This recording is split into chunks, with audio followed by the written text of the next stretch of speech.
नमस्कार दोस्तों, काफ़ी दिनों के बाद आपके सामने एक बार फिर से उपस्थित हुआ हूँ और एक महत्वपूर्ण टॉपिक जो हम सभी लोगों को छूती है, हमारे जीवन को छूती है, हमारे जीवन लक्ष्यों को छूती है, उसे लेकर मैं आपसे चर्चा करने वाला हूँ। बहुत संक्षिप्त चर्चा। हर व्यक्ति का, चाहे वो स्टूडेंट हो, चाहे किसी भी फेज ऑफ लाइफ में हो, उसका एक गोल होता है। और उदाहरण के लिए अगर हम लोग उस गोल को क्वांटिफाई कर लें, सपोज़ कीजिए कि आपको 100 स्टेप्स चलने हैं, तो उस 100 स्टेप्स को चलने में शुरुआती दौर में आप बहुत उत्साहित रहेंगे, लेकिन जो 40 से 75 स्टेप्स के बीच की जो यात्रा है, जो चैलेंजेस हैं, उसके बारे में मैं आपसे चर्चा करना चाहता हूँ।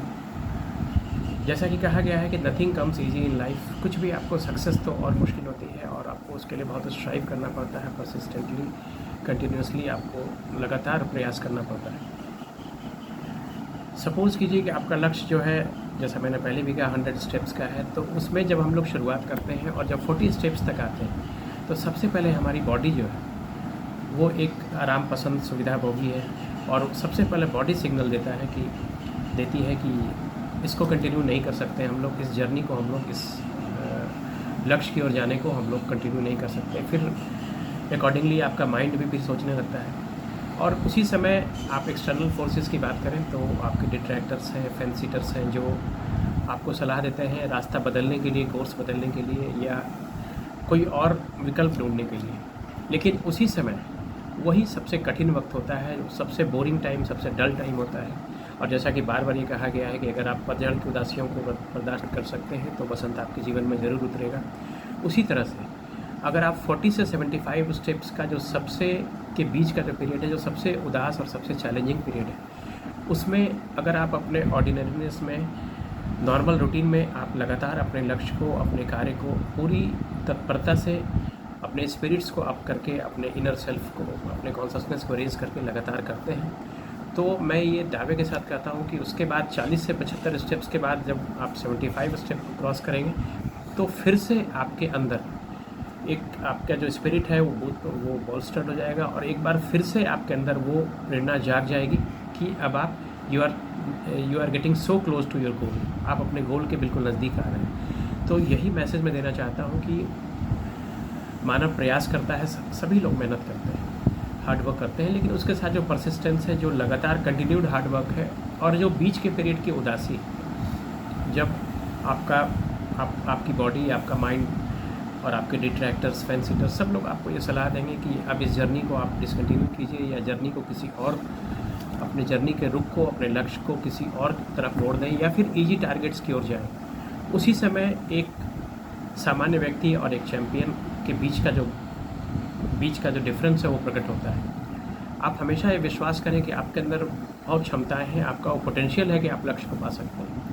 और there are so many examples.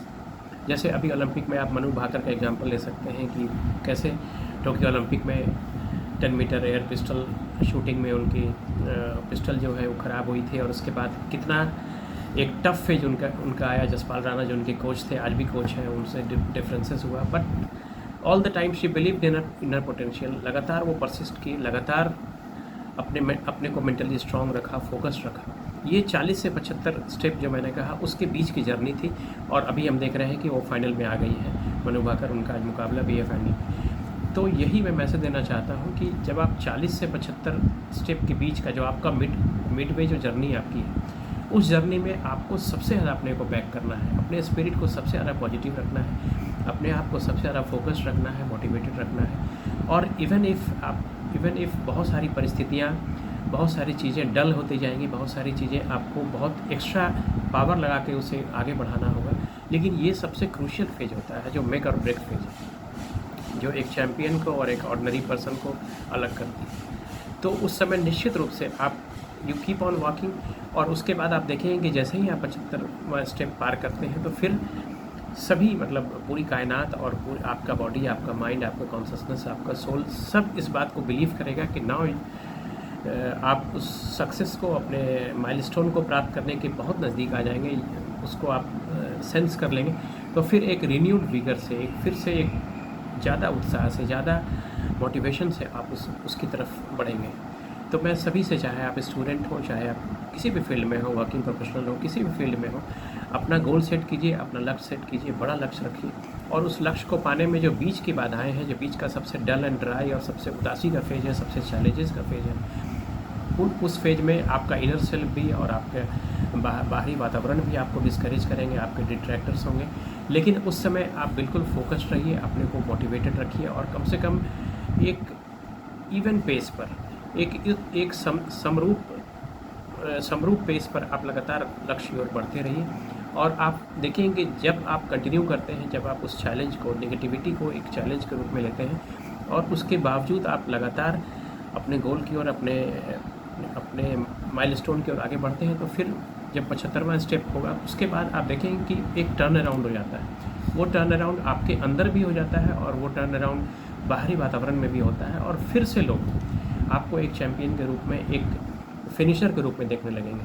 तो कभी क्विट नहीं करना है। 40 से 75 के बीच का जो स्टेप है उस समय अपने को सबसे ज़्यादा फोकस्ड रखना है, मोटिवेटेड रखना है और हमेशा हाई स्पिरिट्स में रहने की कोशिश करनी है। उस उदासी को बर्दाश्त करना है, उन चैलेंजेस को, उन नेगेटिविटीज़ को दरकिनार करके, चैलेंजेस को, हर्डल्स को पार करते हुए आप उस फेज में लगातार प्रयास करते रहिए, लगातार मेहनत करते रहिए। एटलीस्ट उस लेवल का मेहनत करते रहिए जिस लेवल पर आपका वो लक्ष्य पूरा होता रहे समय के साथ। और once you come to the 75th step, उसके बाद आप देखेंगे कि चीज़ें आपके लिए अनुकूल होती जाएंगी, चीज़ें आपके लिए बदलने लगेंगी और आप अपने लक्ष्य को बहुत आसानी से प्राप्त करेंगे। और आपके आंतरिक शक्तियाँ और जो बाहर की शक्तियाँ हैं, समाज है, परिवार है, दोस्त है, सभी लोग आपको फिर से एक सपोर्ट करने लगेंगे। तो उस समय आपको ये विश्वास करना है कि मेरे अंदर वो पोटेंशियल है, अपने को बैक करना है और मेंटली स्ट्रांग रहना है, फोकस्ड रहना है। और जैसे ही आप देखेंगे कि 75th स्टेप क्रॉस हुआ है, उसके बाद नेचुरली एक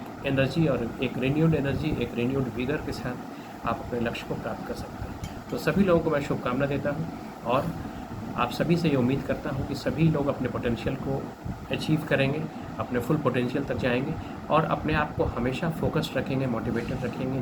जब चीज़ें बिल्कुल मीडियोकर हो जाएंगी, जब चीज़ें बिल्कुल डल एंड बोरिंग हो जाएंगी, उस समय भी आगे बढ़ने का साहस रखेंगे, फोकस्ड रहने का साहस रखेंगे, पॉजिटिव रहने का साहस रखेंगे और ये सेल्फ बिलीफ रखेंगे कि मेरे अंदर वो क्षमता है, मेरे अंदर वो पोटेंशियल है कि मैं अपने लक्ष्यों को बखूबी प्राप्त कर सकता हूँ।